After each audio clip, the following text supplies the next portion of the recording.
അസ്സലാമലൈക്കും. പ്രിയപ്പെട്ട ഉസ്താദുമാരെ, രക്ഷിതാക്കളുടെ കൂട്ടുകാരെ, ഞാൻ ഒരു കൊച്ചു കഥ പറയാം. പോവല്ലേ തെറ്റിയെ തെമ്മിക്കുക. മുത്തുനബി ഒരിക്കൽ മുത്തുനബിക്ക് അല്ലാതെ തന്നെ പ്രത്യേകിച്ച് കുട്ടികളെ.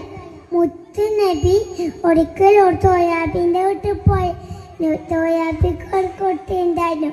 മുത്തുനബി കണ്ട ഉടനെ ആ കുട്ടിയെ കോടിയെടുത്തു വെച്ചു.